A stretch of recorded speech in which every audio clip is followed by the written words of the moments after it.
नमस्कार साधकों, मैं तांत्रिक रोहित कुमार आपका अपने इस यूट्यूब चैनल पर स्वागत करता हूं। आज मैं कई लोगों की डिमांड पे कई नुस्खे लेके आया हूं, जिससे स्वयं व्यक्ति अपने आप का पता कर सकता है कि मुझ पर कोई तंत्र क्रिया की गई है या मेरे ऊपर कोई प्रेत, कोई शक्ति छोड़ी गई है मुझे परेशान करने के लिए या नहीं। मैं कुछ आपको ऐसी क्रियाएं दे रहा हूं जिनको आप स्वयं अपने हाथों से करके पता लगा सकते हैं कि आपके ऊपर कौन सी क्रिया है। और स्वयं के अलावा आप अपने घर का, व्यापार की जगह का, दुकान का, किसी भी जगह में भी इन क्रियाओं द्वारा आप पता लगा सकते हैं। इन क्रियाओं की पूरी जानकारी के लिए हमारे वीडियो को अंत तक देखें।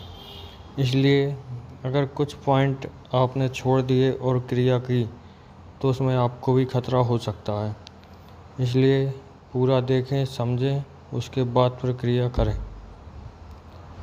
पहली क्रिया है, एक नींबू लेना है पीले रंग का, जिसमें कोई दाग ना हो।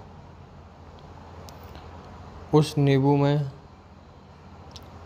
आपको चारों तरफ 4 लौंग लगाने हैं। एक एक लौंग चारों तरफ लगाने हैं। एक लौंग नींबू के ऊपर लगानी है। जिस तरफ से नींबू पेड़ में लटका होता है उसी जगह पे एक लौंग लगानी है। टोटल 5 लौंग नींबू में लगा के नींबू को हाथ में लेके उसमें ओम नमः शिवाय या ओम गम गणपते नमः या ओम दुम दुर्गाय नमः, इन मंत्रों में से कोई भी एक मंत्र का 11 बार उस नींबू के ऊपर जाप करके फूंकना है। एक बार मंत्र पढ़ा, फिर नींबू पे फूंक मारी, फिर एक बार पढ़ा, फिर फूंक मारी। इस तरीके से 11 बार मंत्र को पढ़ के 11 बार उस पर फूंक मारनी है। और फिर अपने राइट हैंड तरफ से, यानी कि सीधे हाथ तरफ से घुमाना उसको चालू करना है और 7 बार अपने सिर के ऊपर से घुमाना है। घुमाने के बाद उस नींबू को आपको अपने बिस्तर या तकिए के नीचे रख लेना है सिर की तरफ और सो जाना है। सुबह जब आप उठोगे, अगर आपके ऊपर कोई तंत्र क्रिया है तो उस नींबू का रंग लाल पड़ जाएगा या मुरझा जाएगा पूरा, तो समझ लीजिए आपके ऊपर तंत्र क्रिया है। और अगर तंत्र क्रिया नहीं है तो नींबू जैसा था वैसा ही रहेगा। इस चीज़ को अगर आपको घर या दुकान में इस्तेमाल करना है तो उसको फिर आपको अपने सर से नहीं उतारना है।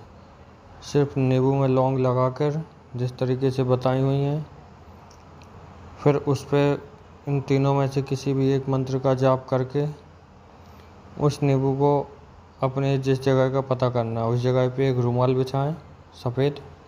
उस रुमाल पे थोड़े से चावल या गेहूँ रखें। उस गेहूँ के ऊपर नींबू रखें और खुला रहने दें, रुमाल ढके नहीं।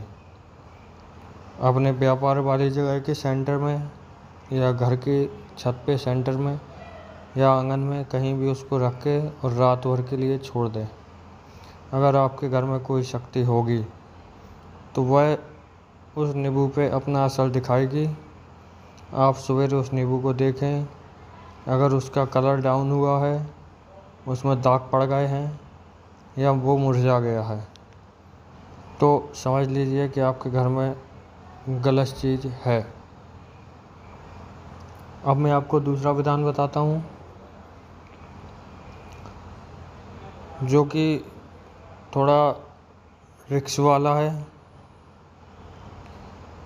जो भी करें इसे सोच समझ के करें। आपको एक दीपक लेना है, घी का या तेल का, कोई भी हो चलेगा। उस दीपक को आपको अपने घर के सेंटर में जलाना है, ठीक है। उस दीपक को जलाने के बाद रात में 10 बजे ये क्रिया आपको करनी है। 10 बजे के बाद किसी भी टाइम जलाने के बाद आपको दीपक के चारों तरफ सिंदूर से, लाल सिंदूर जो औरतें अपने मांग में भरती हैं, उस सिंदूर से दीपक के चारों तरफ एक घेरा बना देना है। उसके बाद हल्दी से एक घेरा बना देना है और उसके बाद आटे का एक घेरा बना देना है। यानी कि पहले दीपक रहेगा, दीपक के बाद एक घेरा रहेगा, घेरे के बाद दूसरा घेरा रहेगा और घेरे के बाद तीसरा घेरा रहेगा। तीनों घेरों के बाद आपको हल्दी, आटे या सिंदूर से 5 बिंदियाँ रखनी है। सभी घेरों के बाहर गोल गोल 5 बिंदियाँ रख देनी है। टोटल जैसे कि आपका बड़ा घेरा हुआ तो बड़े घेरे के बाहर रखनी है, ये बाहर साइड 5 बिंदियाँ रख देनी है उसी चीज़ की, आटे की, कुमकुम की या हल्दी की, किसी एक चीज़ की। थोड़ा थोड़ा दूर पे गोल राउंडिंग में ही 5 बिंदियाँ रख देनी है और उस पर आपको 11 बार ओम नमः शिवाय का मंत्र पढ़ के हल्की हल्की फूंक लगाते जाना है, जिससे दीपक बुझे ना और फूंक भी लग जाए। ये क्रिया करके आप लोग सो जाइए। उस रात जब तक दीपक जल रहा है, जब तक कोई भी शख्स आपके घर का उस दीपक के आसपास से नहीं निकलना चाहिए।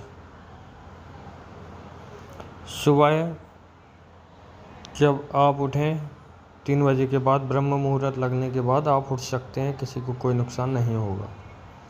ब्रह्म मुहूर्त लगने के बाद जब आप उठेंगे तो आप देखना जो आपने घेरे और बिंदियाँ बनाई हुई हैं वो सब इकट्ठा हो जाएगा। जैसे इस दीपक के पास कोई गया है, उसमें लकीरें पड़ जाएंगी, उसमें फैलाने जैसे कोई भी चीज़ अपन मिटा देते हैं बनाने के बाद, उस तरीके से वो हो जाएगा। तो समझ जाइए कि आपके घर में कोई बड़ी और भयानक शक्ति का वास है,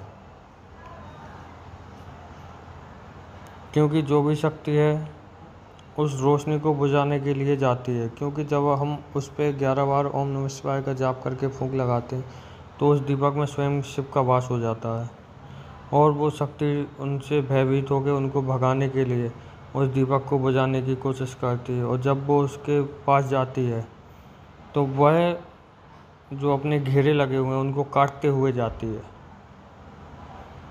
और अगर आपके घेरे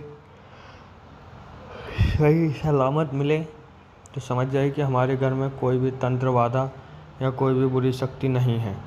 आप निष्फिक्र होकर अपने घर में रह सकते हैं। आपको कभी भी किसी तंत्र की या किसी की बातों में आने की ज़रूरत नहीं कि भाई आपका बिजनेस नहीं चल रहा है, बीमारियां हैं, तो किसी तांत्रिक ने आपके घर पे कुछ किया हुआ है या कोई प्रेत का साया या कुछ आपके घर में है। क्योंकि हर जगह प्रेत, भूत ये सब नहीं होते हैं। कई जगह बीमारियां भी होती हैं, लोग उनको भूत प्रेत के चक्कर में पड़ के कि भूत है, प्रेत है। छोटे छोटे गांव में बहुत ज़्यादा ऐसा होता है कि बुखार है, कुछ है, तो गद्दी लगवा देते हैं कि इसका इलाज हो। मगर अगर प्रेत है या कुछ है तो उसका इलाज तंत्र द्वारा होता है, अन्यथा आपको उसकी डॉक्टर से ही दवाई लेनी पड़ेगी। इसलिए स्वयं ये चीज़ें चेक करें और दूसरे तांत्रिकों के झांसे में ना फंसें, ना ही पैसा बर्बाद करें।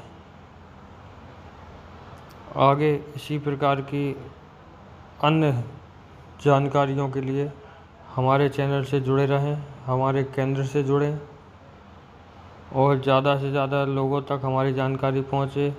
इसलिए हमारे चैनल को लाइक और सब्सक्राइब ज़रूर करें। धन्यवाद।